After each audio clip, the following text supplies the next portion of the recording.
why I'm here today. I'm here today to give you an overview. Of course, in 1 hour, it's going to be a challenge, but to give you an overview of, what actual techniques bring to financial reporting. Where do we come from?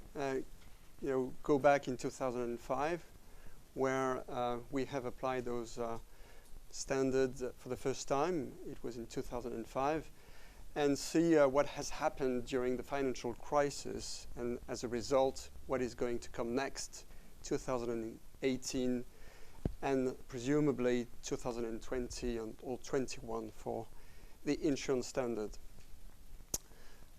So before to give an overview of what was the impact of those financial instruments, I'm going to talk about International Financial Reporting Standard, what we call IFRS.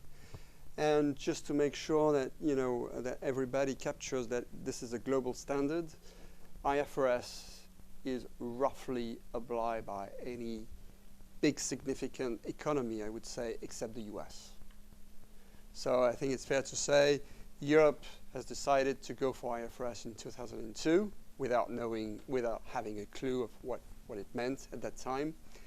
And after that, many countries have moved. Canada, Australia, Japan is moving to IFRS. China, Republic of China, is applying something which is very close to IFRS. So I think it's fair to say roughly everybody is now on the path to IFRS, I would say, except the US. So my background, is more from a banking perspective. I understand that you guys are coming more from the insurance industry. How many people are working in the banking industry? Okay, we've got 2. Good. So don't worry. My presentation is not focused only on the financial industry, on the banking industry.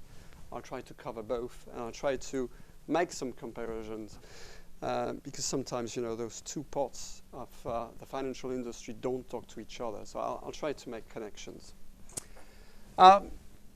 So I've just put one slide, and again, I'm not going to spend too much time on that, just to give you an overview of when French banks apply IFRS for the first time. It was 10 years ago, so it was in 2004 and 2005.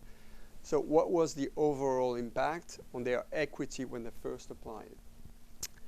Just to give you, and just to address our main theme, what have actual techniques have brought to financial reporting. And you'll see that many items that are on the slides do, in fact, talk about, valuation techniques.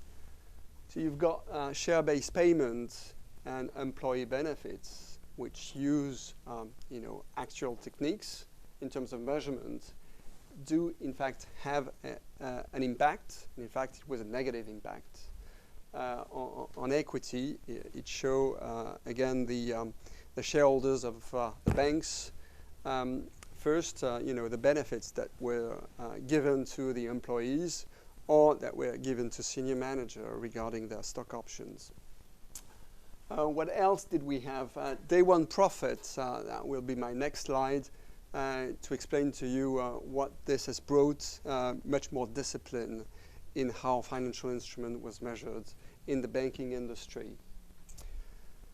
Now, I'm not going to spend too much time. Provision, épargne, logement, this is very, very, very specific to the banking industry. It's how you measure provision for those very special products that we have in the banking industry, and that really is causing huge headaches to actuaries.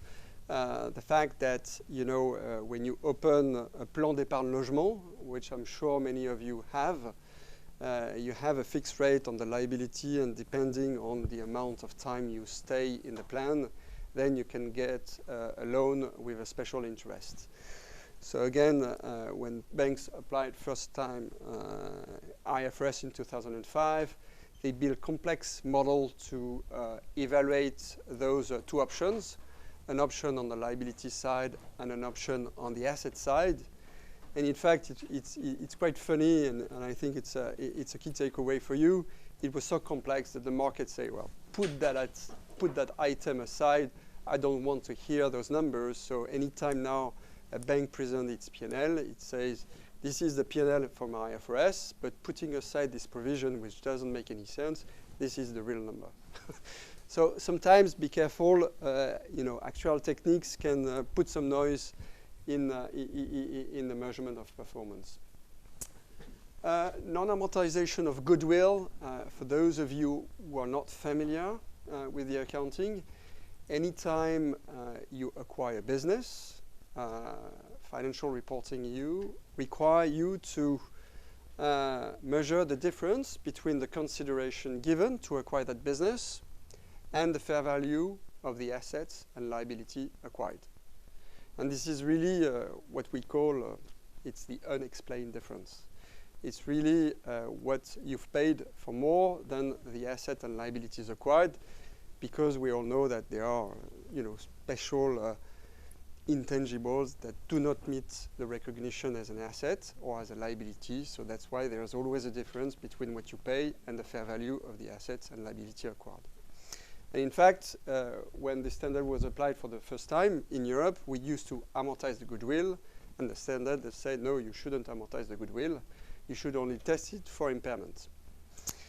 And in fact, to test it for impairment, that means that you need to measure that on a reasonable basis. And in fact, I think that it's unfortunate, but it's more accountant who is doing this job than actuaries. And so it's not done properly.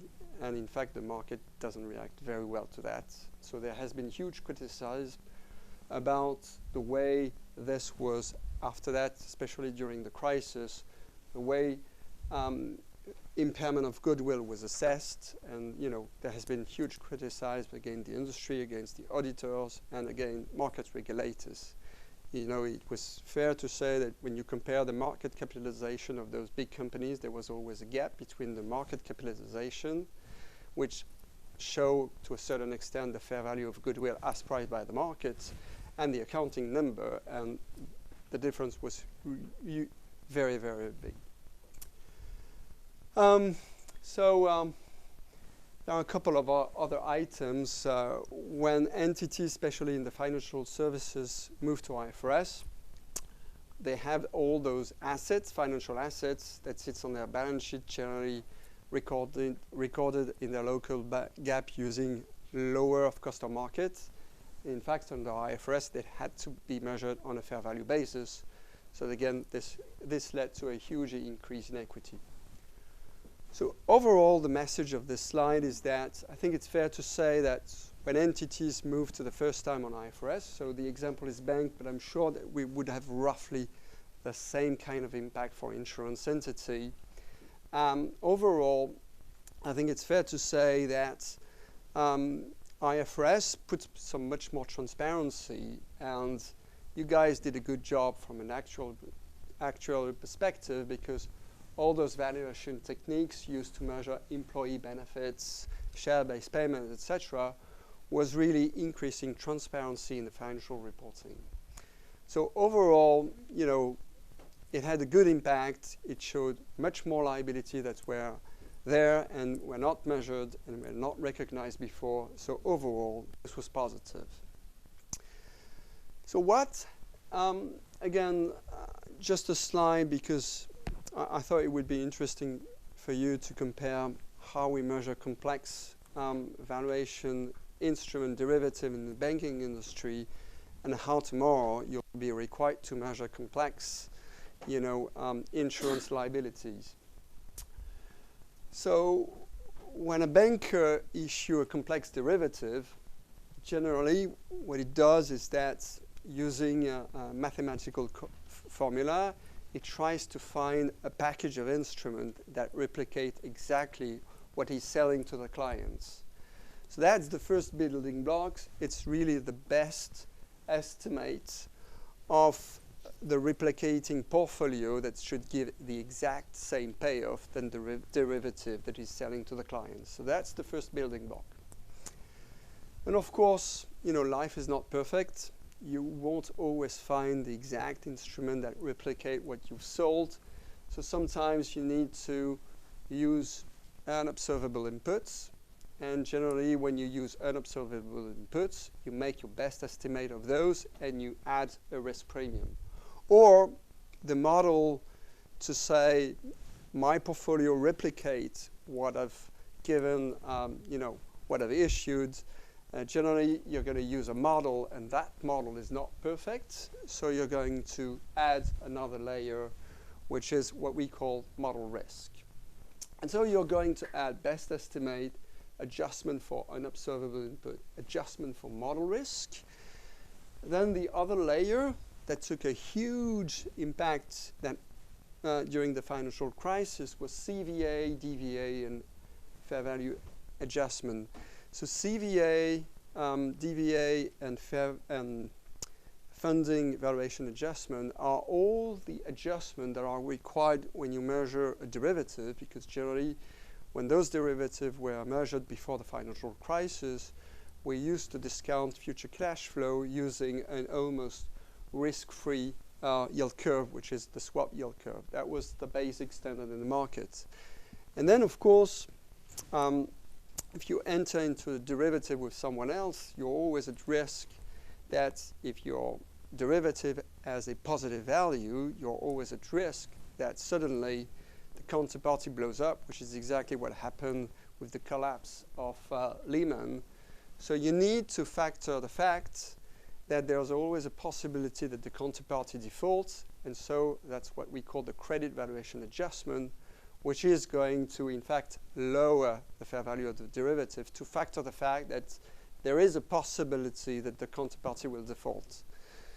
So that was pretty normal. What has been more criticized is the fact that, okay, you need to do that, but the standard also requires you to say, well, presumably you could default, and because presumably you could default, you need to lower your liability. That was heavily criticized. We've seen, American banks booking billions, 3, 4, 5 billions of gains during the financial crisis, just because their credit worthiness increase, and because their credit worthiness increase, their liability, because of this adjustment, lower, and so they were recognizing 3, 4, 5 billion of gains just as a result of that. So that's overall the valuation technique of a bank. I could have added another layer, which is what we call the Bidask. And of course, the only thing that is observable at the end is really the price that the client has accepted to enter into the trade, which is 100. And this is what we call the day one profit, the difference between the price really paid by the clients and my valuation techniques, which is again is heavily relying on actual techniques. And what the standard requires you to do, and this is why this had a so negative impact on banks when they first applied IFRS in 2004 and 2005, what the standard requires you to do is to assess if there are stuff there that are completely, I would say, unreliable, that are unobservable. Then what you need to do is that, in fact, you'll never be able to say, well, you know what, the fair value is 98. Someone would say, no, it's 96. So you'll never be able to get a fair, a reliable measure of the profit that you guys have made. And so what the standard says is that if there are stuff that are unobservable, you should defer that and account for this and spreading that over the life of the instrument. If, on the other hand, that's observable, then you've made a profit for sure, and then you can make that profit, you can earn your bonus, and you can buy the Porsche. But you can only buy the Porsche if all this is observable. And so the practice before moving to IFRS was to always recognize this difference in P&L, of course being prudent by adding all those layer of adjustments, but at the end always take that in P&L. And so that's why it explains that when the market moved to IFRS, all investment banks had big negative hits on their equity because they had to defer this. So, for our big investment bank, that's completely transparent. It's in their financial reporting. It's about 800 million for each. So SocGen and BNP, it's roughly around 800 million. So it's not a small number, especially if you compare it to in the investment banking division. Ironically, this was a rule that was first applied by US. And so it was first applied in 2002 and 2003. And so it has been imported in IFRS. So when European banks apply this in 2004 and 2005, in fact, they were on the same level playing field. But just by the time the European incorporate this into international financial reporting standard, the US decided to blow up this rule. And so today, the US banks are no longer required to defer their day one gains on complex derivative. They can recognize that in P&L, while others, Europe and everywhere around the world, elsewhere than entities then applying US GAAP, have to defer that and spread that if this is based on unobservable. So again, what this has brought is a lot of discipline into the way traders were recognizing revenue on their complex derivatives. So what happened next? Nothing very exciting. Everything was going well, and suddenly in 2008, you had this big financial crisis following the collapse of Lehman. So huge squeeze in the markets, and roughly the idea was in IFRS, you had 4 categories.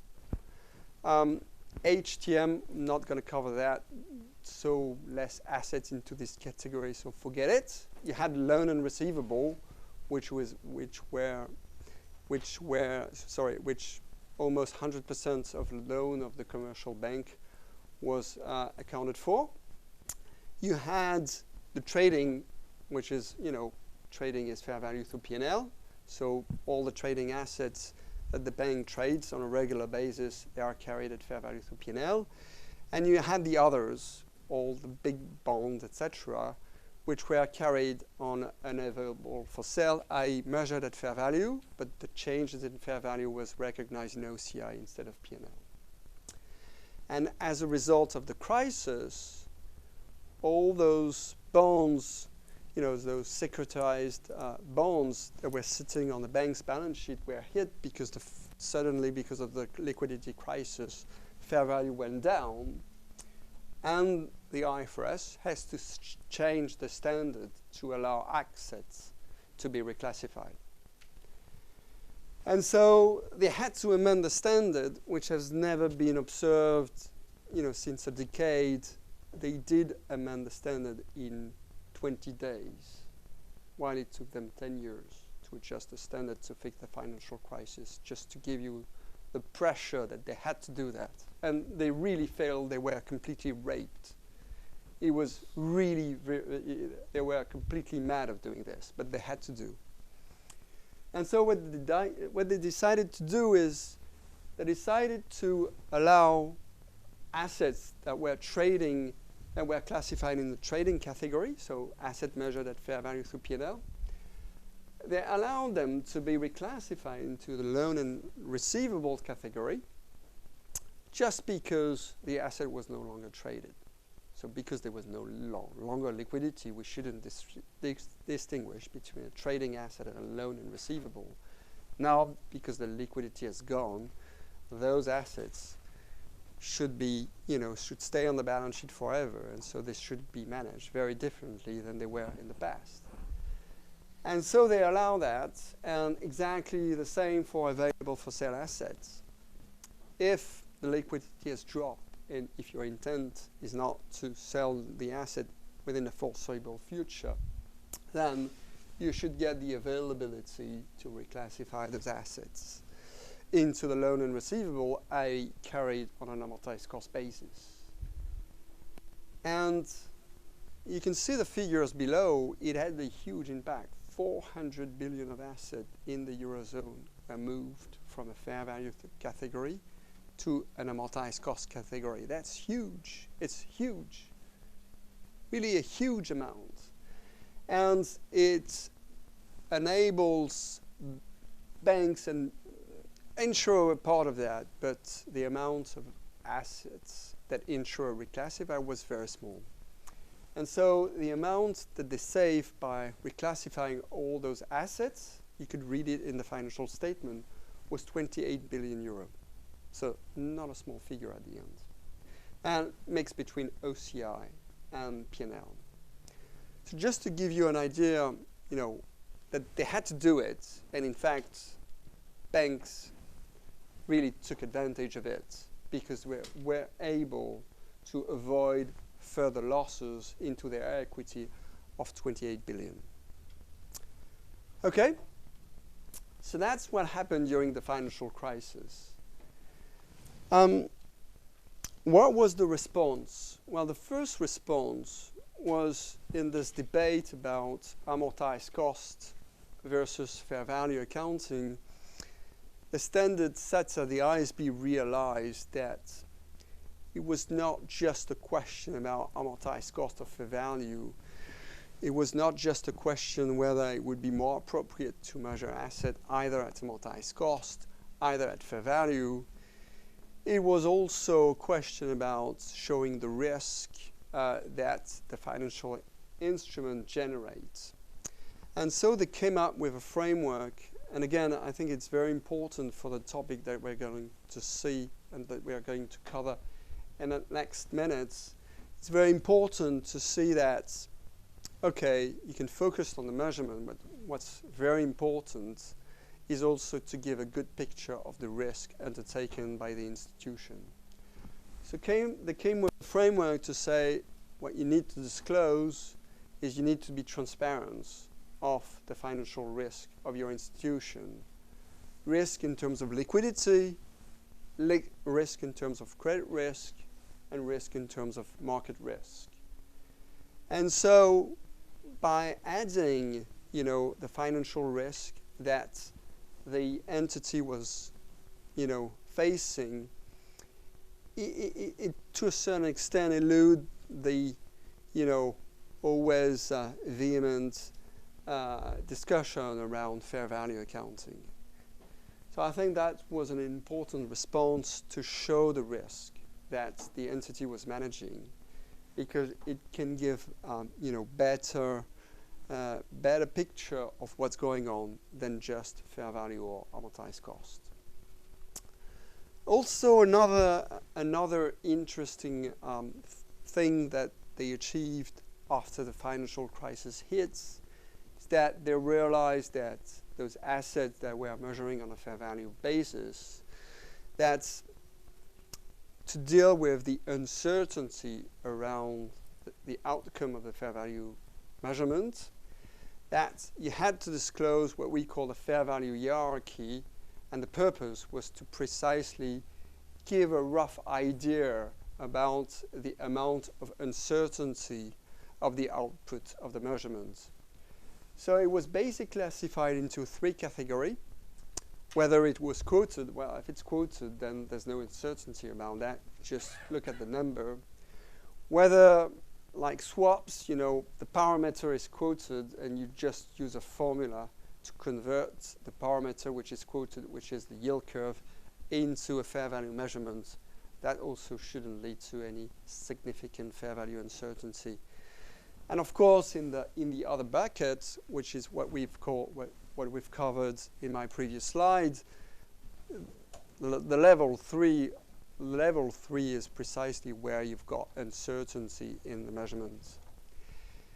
And of course, not only you have to disclose the fair value of your financial instrument using this fair value, hierarchy, but also when you were into this category, and I think this is probably the most relevant figures that you need to show you need to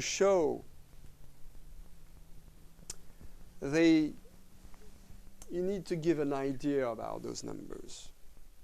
You need to give an idea about, you come up with this number, but reasonably, had you used another assumption which is plausible, you could end up into another number. So really the idea about uncertainty, about the sensitivity to unobservable inputs, and this is really how you arrived at the number, is to give a little bit more transparency around those numbers. Whether banks do it, where completely transparent, it's another story, but I think it's very good to have this framework because, again, it put more transparency on what the bank is doing. So again, it reduces the asymmetry of information between the market and between the issuers. So I think overall that was a very good decision, just to realize that you can't have a standard that defines precisely what the measurement should be, because in illiquid markets you'll never be able to define how fair value should be measured.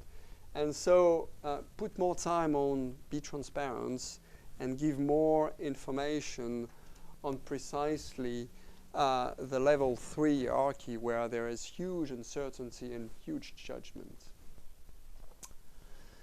So that's that was achieved, I think it's 2009. So they had to disclose those fair value hierarchy.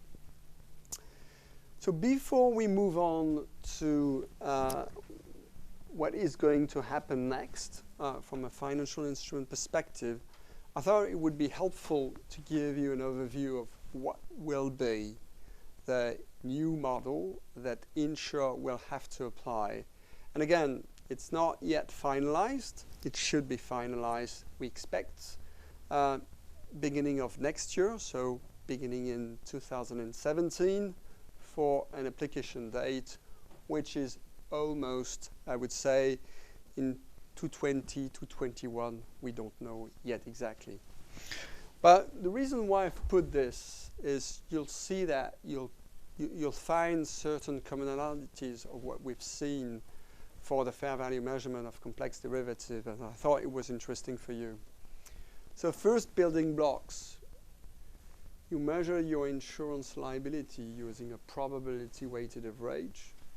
You present value your discounted cash flow using, again, probability weighted average. And after, you add layer a risk adjustment, because again, we all know that there is risk uncertainty around that. So you had layers of risk adjustment. And of course, in order to generate again, you need to have a margin. You need to have issued this premium at a margin as compared to what it's worth from a valuation perspective. That's the contractual service. I thought it would be helpful for you just to see that, in fact, the insurance industry is moving closer to the pricing of complex derivative than to the pricing of loan. And so that will be our next section. We're going to see how the new financial instrument is going to affect the pricing of loans, and is going to affect how loans will be reported on a balance sheet. So now we're going to talk about IFRS 9, so the financial instrument reporting standard. So the standard is supposed to be finalized since now June 2014. It's in theory applicable. It will be applicable for the 1st January of 2018. And we're waiting in Europe for the standard to be endorsed. There is absolutely no uncertainty that this standard will be adopted in EU. It's personal judgment. The reason why it takes so much time to be endorsed is because there is an active lobby by insurer to have the effective date of the financial instrument standard to coincide with the effective date of the insurance standard. So at the moment, financial instrument 218, and we expect the insurance standard to be 220, 221. And of course, and it's very fair from the insurance industry, it's really the ISB is not listening on that. Blame on them. At the moment, the ISB has resisted, and the only way for the Europe to convince the ISB to make those two dates coincide for the insurance industry is precisely to defer the adoption. To say, as long as you won't propose that, we won't endorse the standards. If EU adopt the standard, it won't have anything to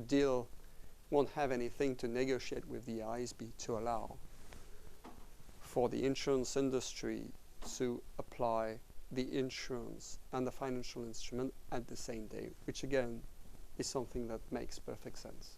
So that's why there's a little bit of delay between the date the standard was issued and the fact that it's still not yet endorsed.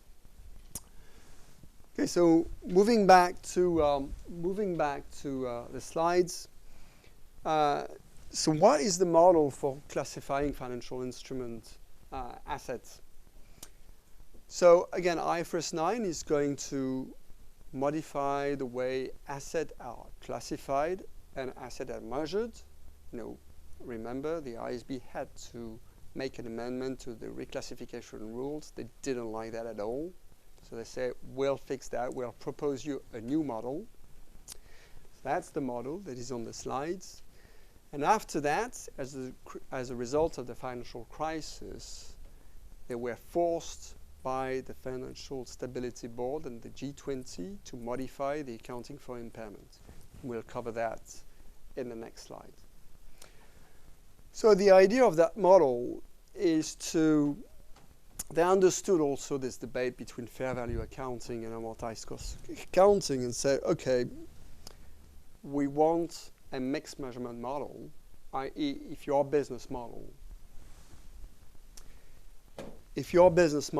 is really to hold the assets and to collect its contractual cash flow, and if the cash flow of your asset are solely payment of principal and interest, which is what we call SPPI, you will hear this term always when dealing with IFRS 9. So if you meet those two criteria, business model objective, collect contractual cash flow, and the cash flow are solely payment of principal and interest, then you can get to amortized cost accounting. If you fail the SPPI test, if your cash flow are not only principal and interest, it has fancy, exposure to stock market, then you're done. Fair value through P&L. Okay? The ISB also acknowledged that things were not completely binary, i.e. you could have some business model whose objective was not only to collect the contractual cash flow, but not also to do some trading. And so they acknowledged that and say we're gonna have an intermediate business model where your objective is both to collect contractual cash flow, but also allow you to sell the assets. And this business model has been added to accommodate insurer because precisely that's where most of the assets should fall into. And so again, for insurer, if your business model is to collect contractual cash flow, but without being too much constraints on the fact that you still could sell the assets before its maturity, then you still need to assess whether the contractual cash flow meet the SPPI test, and if it does, then you're in the fair value through OCI category. Okay? And otherwise, if you don't meet the SPPI test, or if you're not in those two business models, you're in the fair value through P&L category. Right? So that's the classification model of debt instruments. For equities, what is the model? For equities, the model is really, you're going to have to choose between, hell and cholera. The idea is that equities should be measured on a fair value through P&L basis. If you don't want that, it will be fair value through P&L, through OCI, sorry. Is everyone familiar with OCI? Because I'm going to use the sum, yeah? Yeah? No? No? Okay, let's do, so I'm going to try to very oversimplify things. Huh? So what is a balance sheet? A balance sheet shows the, so a balance sheet shows the assets and the liabilities. And of course, the net between the assets and the liabilities is what we call equity. So the net between the asset and the liability is really, if I sell the asset, I'm going to have some cash. I use this cash to reimburse the liability. And after that, all what rests will go to the shareholders. So it really shows the picture of what my shareholders are really holding. That's equity. And generally, in order to move from one balance sheet to another, you've got what we call a statement of income, compte de résultat, for the one that speak French, sorry. And the compte de résultat explains you how you move from one balance sheet to another. So it explains the change. And generally, if you've got an increase in your assets, this should go to P&L. If you've got an increase in your liability, this should go into P&L. Okay? So really the P&L shows how you've increased your net assets or how you've decreased your net liability. So it really shows really what the shareholders at the end are holding.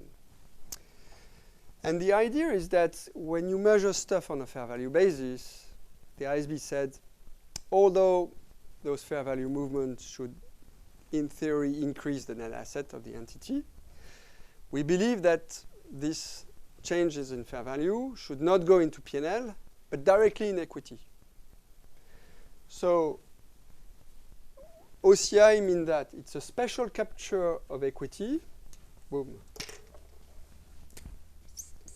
It's a special capture, but it's separate from P&L. Okay? In France, we never had that. Every change in equity should be P&L. There wasn't any difference between change in equity and P&L. And in IFRS, you're going to have plenty of changes in equity that doesn't go through P&L, what we call OCI. So available for sale asset is a good example of that.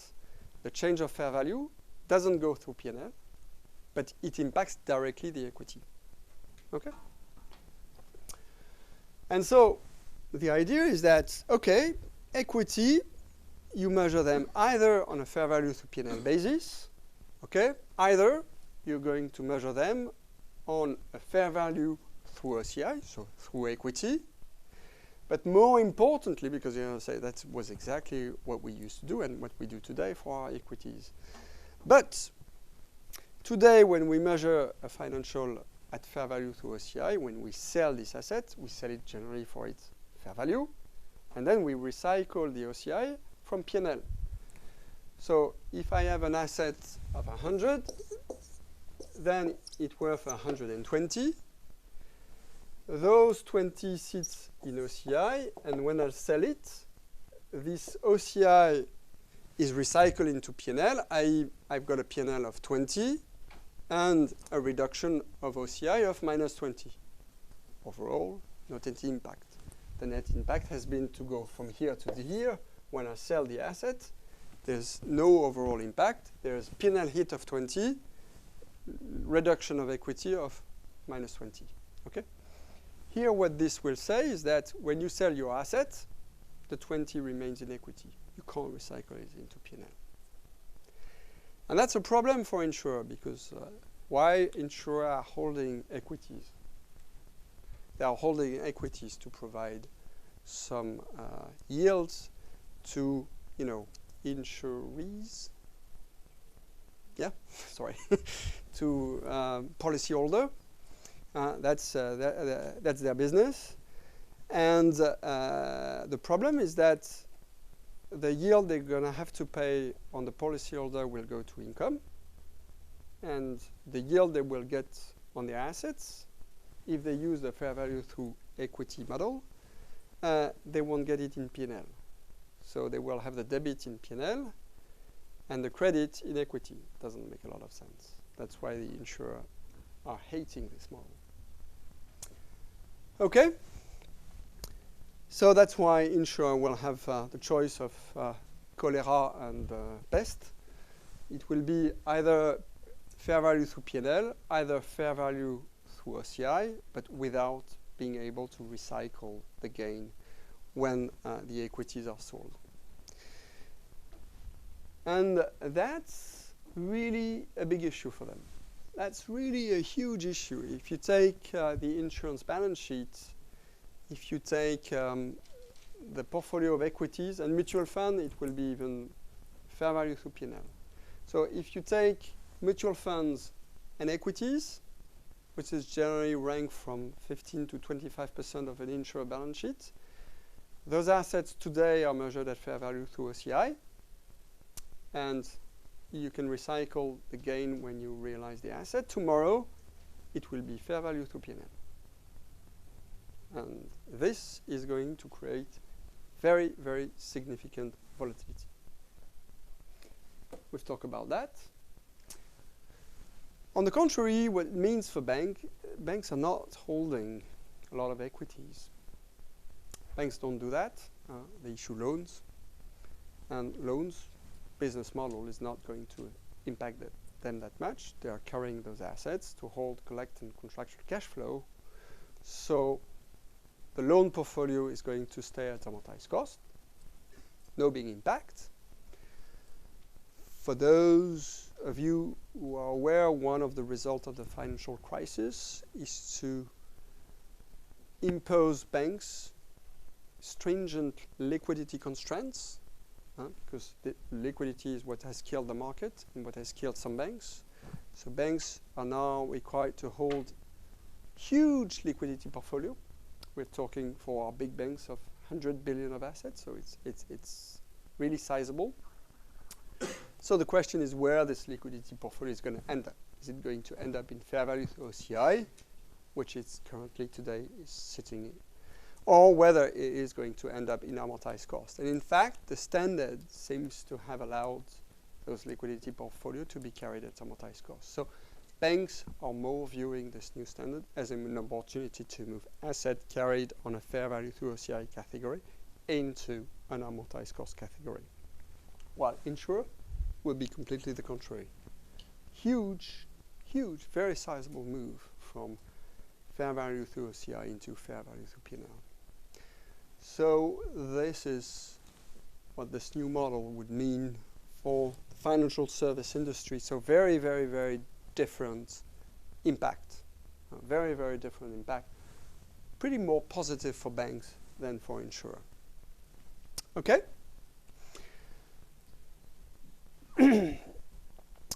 So what I've said at the beginning is I've said IFRS 9 deals with two things: the classification and measurement of financial instruments, the impairment, which is what we're going to cover in the next couple of slides, and hedge accounting.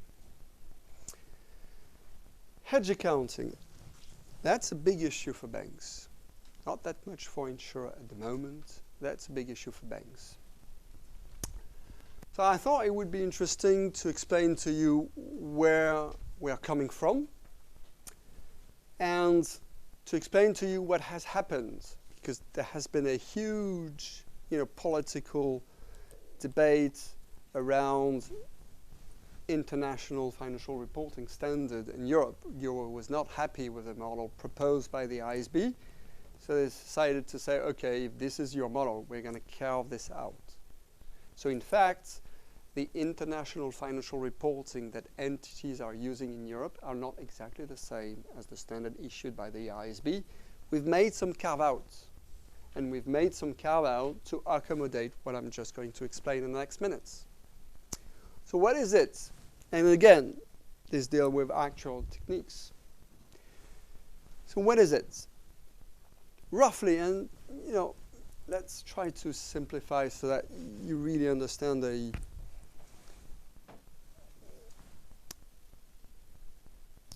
banks are holding loans, and mostly those loans have fixed rate. Yeah. How many of you have got a mortgage loans? Fixed? Yeah. Okay. And the business model of commercial bank, of retail bank, is to fund those loans by collecting deposits. You won't find many banks that fund their loans by issuing traded bonds. Most of the funding come from the deposit that you and I have on the account. And so those deposits, although they're on demand, you know, you and I can withdraw the money at any point in time. In fact, when you see the statistics, they are there for almost ever. So from a risk management perspective, those demand deposits are viewed as a long-term fixed rate liability, and this is how it's managed from an interest rate perspective. So I've really simplified very, very, you know, the balance sheet of the bank, but it gives a fair idea of what has happened in 2005. And so the way this simple balance sheet was hedged was precisely you construct the net asset liability position by, you know, adding all the fixed rate position and deducting all the fixed rate liabilities, and you come up with a net position which was 200.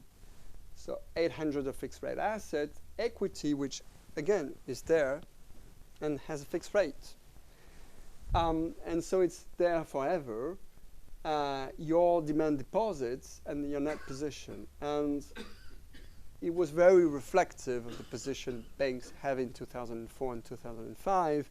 The net position was, in general, their liabilities were longer than their assets. So in order to hedge that, you had to enter into swaps that were receiving the fixed rates. Okay? So what was the response and paying the floating? And if you do that, then your P&L is almost flat, is no longer sensitive to any interest rate movement. So that was really the idea. The idea was to have a P&L that remains constant whatever interest rate will go in the future. And what was proposing the IFRS to do? The solution was to say, first, you can't hedge a net position, which of course was a bad answer because entities are hedging only the net position. They are not hedging each individual. They are only hedging the net position, which is this 200 net liability position. So that was the first flaw of the ISB model. The second flaw was that, in fact, they propose two models, the fair value hedge model and the cash flow hedge model. In the fair value hedge model, the idea was you've got to receive fixed rate assets. You need to find fixed rate liabilities.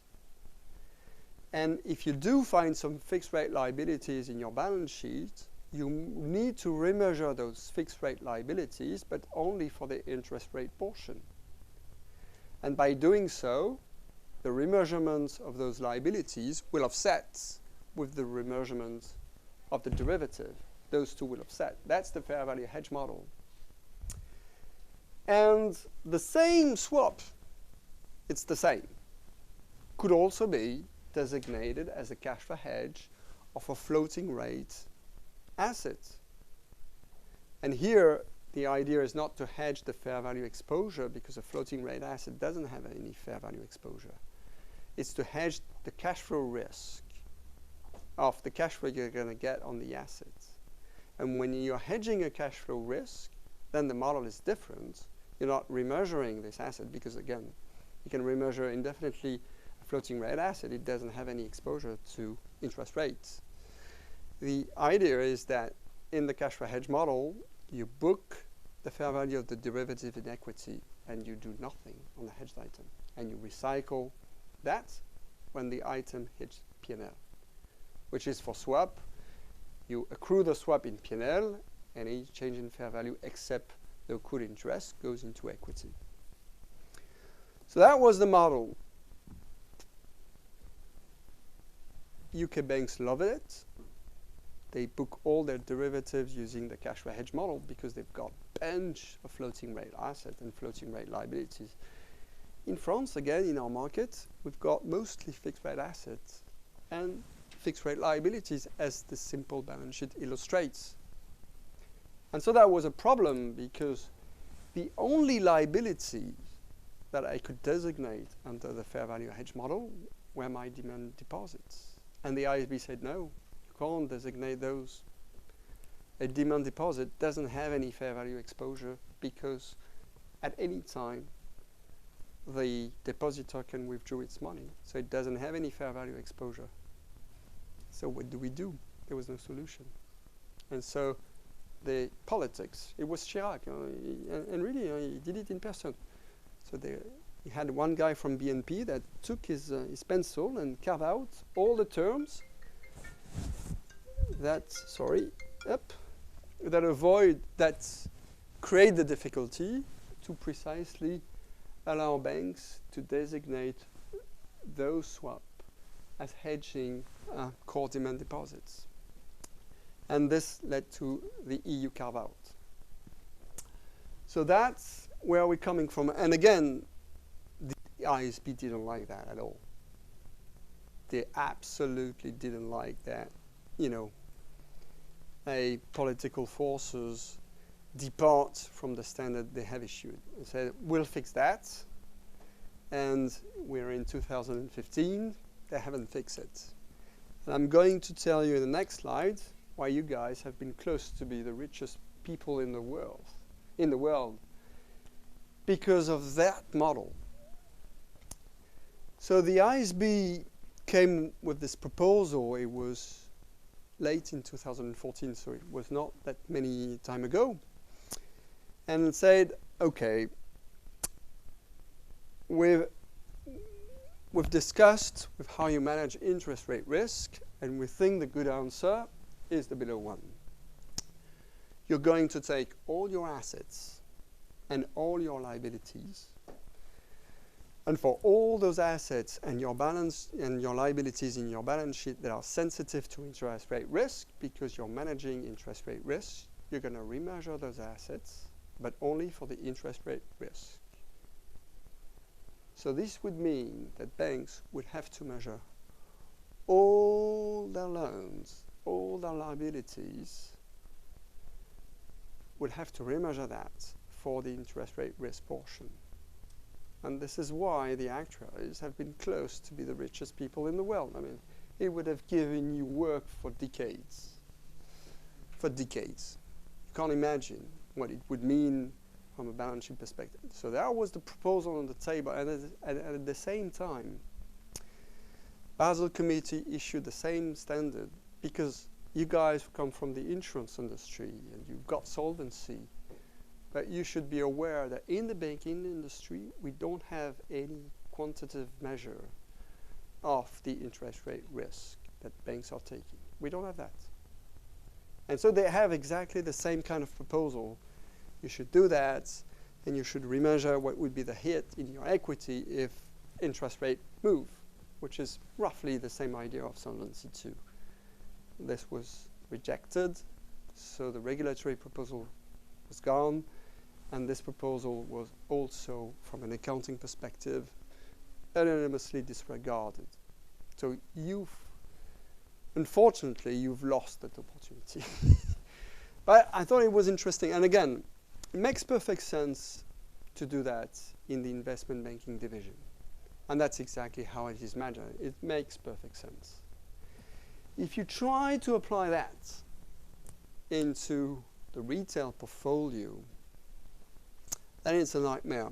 And it's a nightmare because, you know, I say I'm an accountant, so I'm not going to use any formula, but it's a nightmare because of the property of the exponential function. It's a nightmare because of that.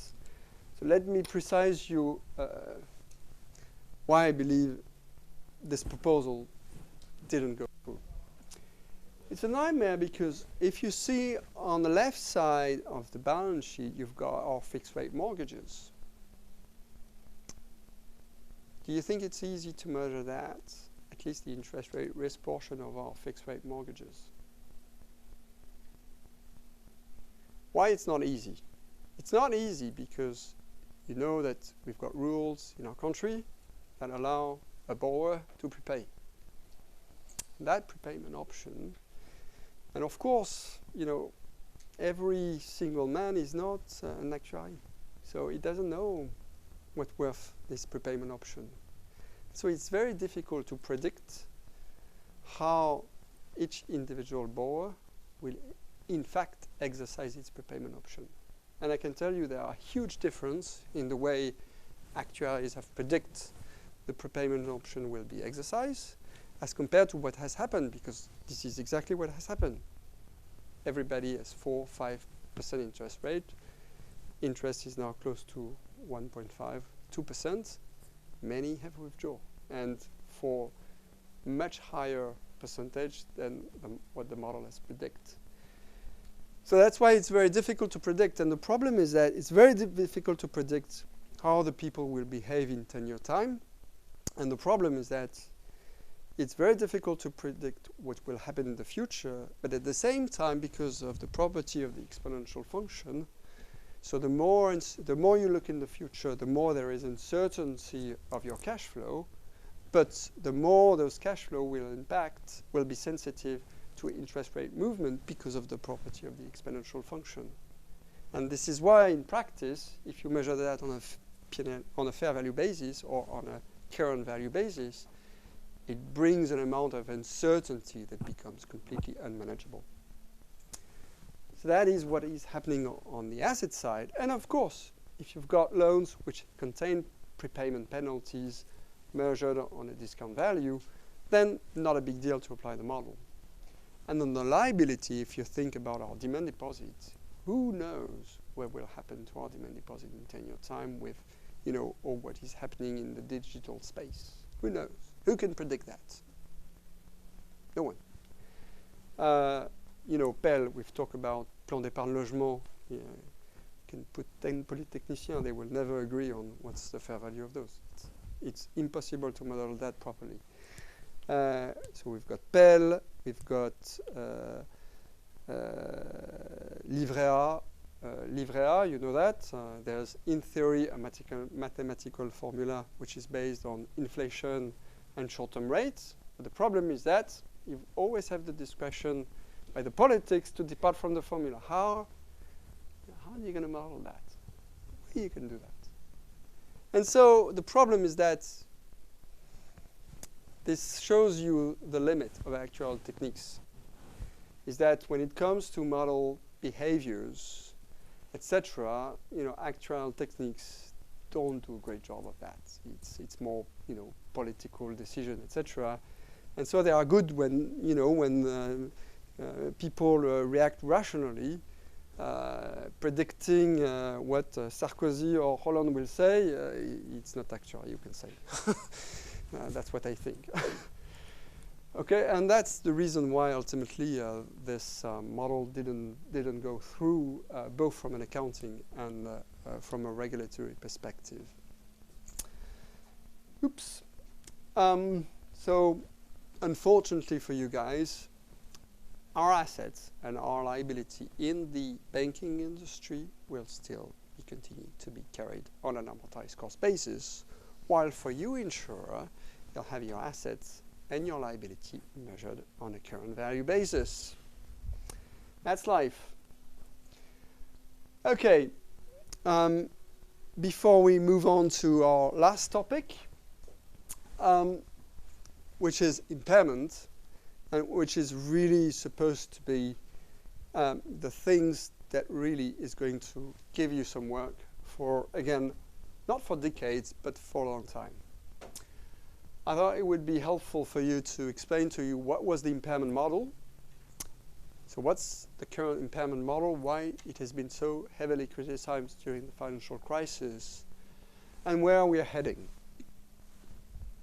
So again, you know, how the rate of a loan is priced, you know, simple valuation techniques, actual techniques. You take the risk-free rate, you take what you expect to lose, and you've got statistics that generally show evidence how those expected loss will manifest.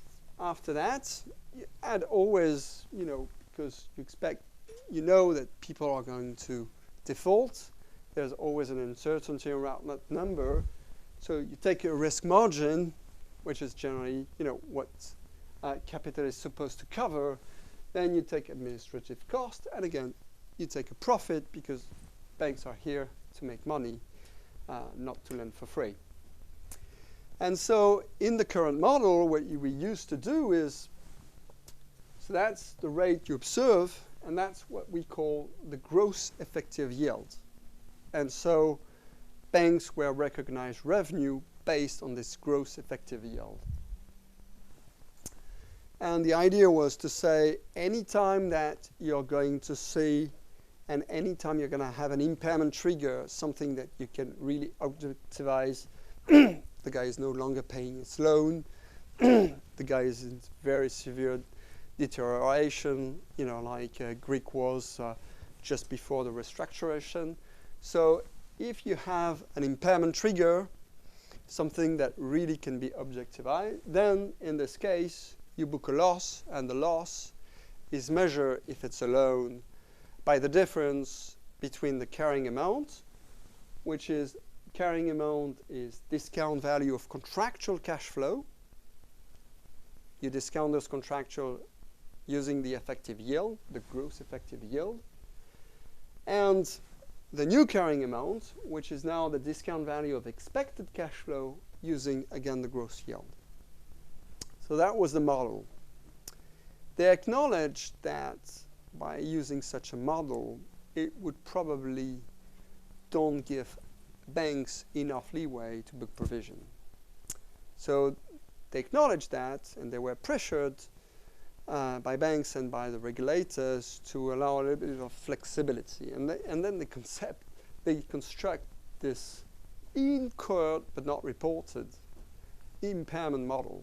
And again, that was an insurer built that, but it didn't make any sense from the banking industry perspective. The idea is to say, and they came up with this brilliant idea, when you make a loan to someone, the guy may have died, but you may not have known at the balance sheet date that the guy have died. You may not have known. And so you need to have a provision for that. Yeah, it makes perfect sense to have incurred but not reported provision in the insurance industry, because again, there's always a lagging difference between a trigger hits and the way it is reported to you. From a banking perspective, it makes no sense. And generally, if the guy dies, you know very soon that the guy has died. Generally, if the guy has died, it's generally, there's always an insurance policy that is going to impact you, so it's very rarely impact the default provision. And so this concept was clearly, and there was no way you can apply it. So people says, what is the trigger event that caused our loans to default? In fact, the trigger event that you could objectivize was either divorce. You know, when you divorce, it's likely that you're going to default. Because you need to separate your revenue, your assets, and generally, you know, you've got the same income, but with more charge, and so that's why you end up. So, okay. But you don't divorce like that. You need to figure out why the guy is divorced. Maybe he had an affair with this guy, with this girl 2 years ago. Didn't make any sense. So that was the model. And in fact, it explains to you why this model was completely applied a different way. So again, we had this stage 3 is really when a trigger event hit, the guy no longer the guy is in default. It's clear he cannot longer pay his loan, so that's for sure. No one is discussing that you need a provision for that. And after that, you had the French banks which applied the model, which say we're not gonna wait until the guy defaults. We're gonna put some trigger. Let's say if the amount of risk increased that amount, then we'll book a provision for that. And so French banks have provision, collective provision, that cover on an absolute basis whether the risk has reached a certain level. And on the opposite, all other IFRS reporters had provision that covers this loss emergence period, i.e. the estimation that it takes between the fact that a borrower defaults and the trigger event that led to this default, which again is a concept that makes no sense from a banking perspective. And so the new model is really a combination of both. The new model is to say now, you're going to have, for all the assets that you originate and for which there has not been any significant increase in credit risk, you're going to have a provision that covers 1 year of expected loss. And if the risk increased significantly, then you move to lifetime. That's the model.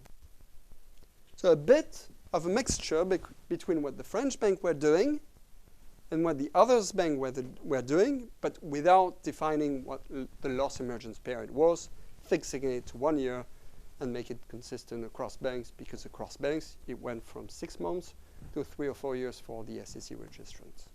Just to give you an idea how this impairment model was applied completely differently across the world.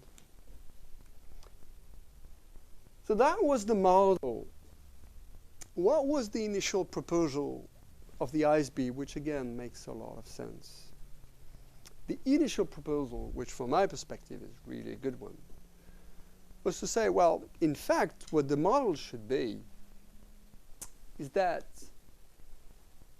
the carrying value of your asset should always be take your future contractual cash flow, subtract from that your expected loss, and so build an effective yield that represents the risk-free, risk margin, blah, blah, blah, and take the same gross yield, but deduct from this gross yield the expected loss. So let's assume that the gross yield is 5% and your expected loss is 1%. What your P&L should reflect is the 4%. The fact that on a gross basis it's 5%, you expect to lose 1%, the net should be 4%. And that was exactly what the ISB proposed to do, is say, build an effective yield that represents the net between contractual and your expected loss. And after that, any change in your lifetime expected loss should go into P&L. So if you think about the model, that was very consistent. From my perspective, this was more consistent with that. Okay?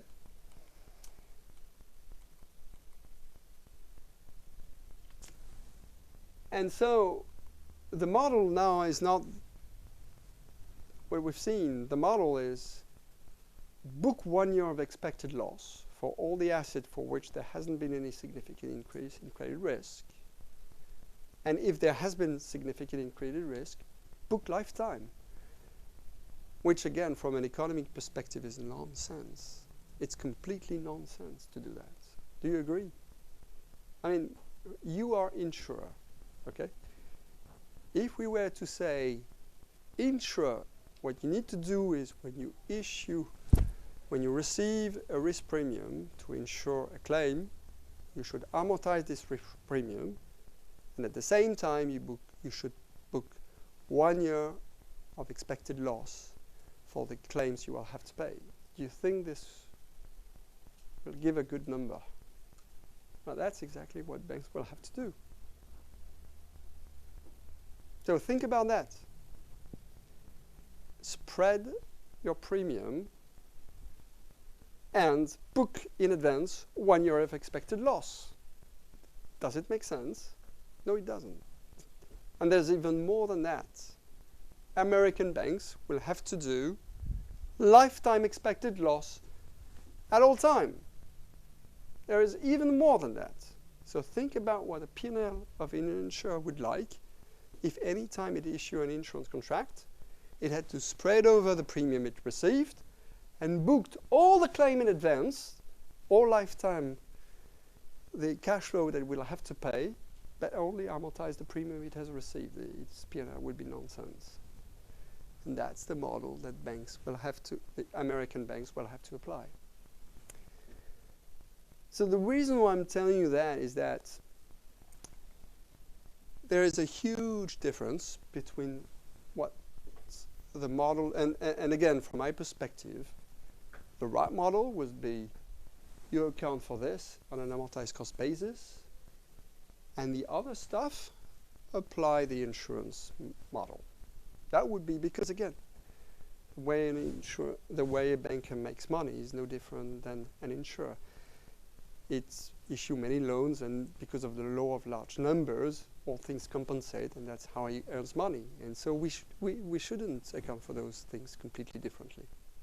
And here we have a model. And the reason why we've got that is because people don't trust. Because there's a lack of trust in how banks would apply that. The two criticisms of that model, which was a good proposal to have this effective yield, is the fact for many assets, assets as a front-loaded profile, i.e. the losses come more at the beginning than at the end.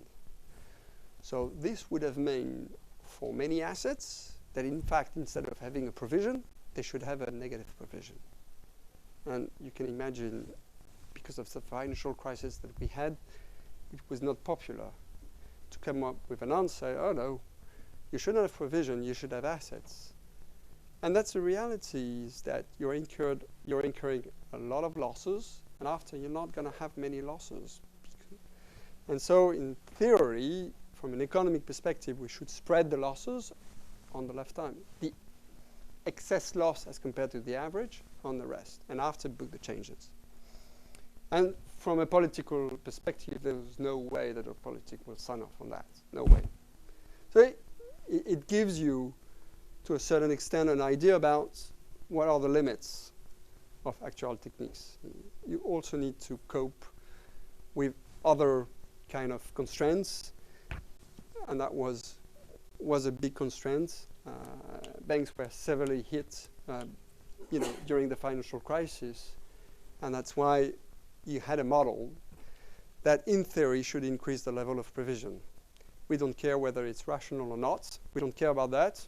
You increase the level of provision. So the US did it the extreme way, book lifetime expected loss, and everything will be fine. Europe, we're not able to do that.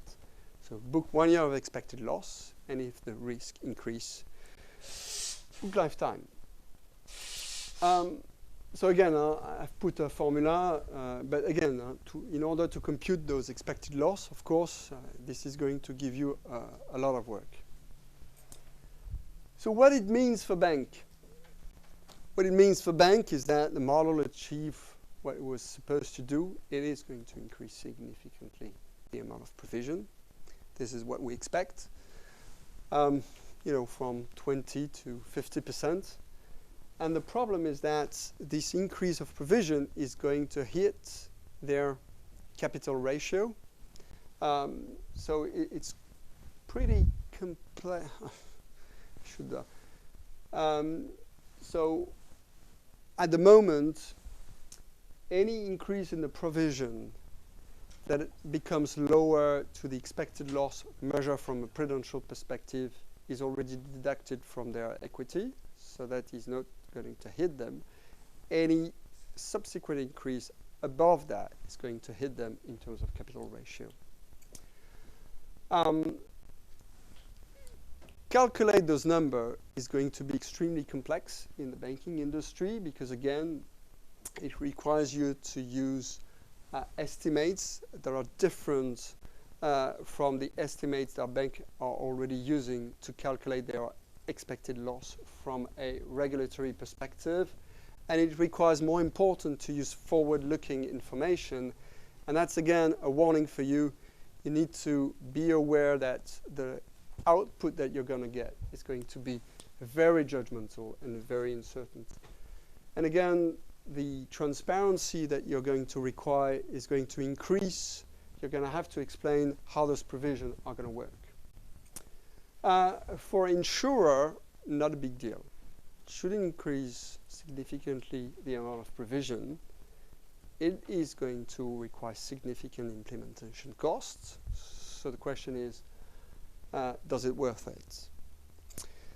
So overall, you know, we had this little bit of history of actual techniques in financial reporting. So if we step back a moment and say, for sure, actual techniques has brought some, you know, many good things in financial reporting. Now, if you think what is going on in the banking industry with IFRS 9, this expected loss model, and with, again, in the future, the insurance standard in the future, it is going to very significantly increase the complexity and the use of actual techniques in financial reporting. What's very important is that you keep in mind that in the banking industry, this increase of actual techniques has led already to significant concern. And the very good example is that I'm sure that you are aware that the banking industry is using internal model to calculate their expected loss from a regulatory perspective. And this is heavily criticized both by regulators, by supervisors, and by the financial analysts. And so the market doesn't trust that. And I can tell you that if they don't trust that number, there's no way they're going to trust the IFRS number if things don't change. So really my message to you as Actuarial is you guys need to talk together. Now, you guys need to be transparent on what you're doing. You need to accept the controls in order for those numbers to be trustable, because at the moment, if we continue like that, there's no way those numbers will be trustable. They're going to be huge diversity in practice. It will be a mess. And it'll destroy, you know, what you guys are sitting on. So don't destroy the goodwill. Make sure that it's well implemented. Make sure it's transparent. Make sure that people are aware and understand the degree of subjectivity by the disclosure. That's what banks and insurers will have to do. Yeah?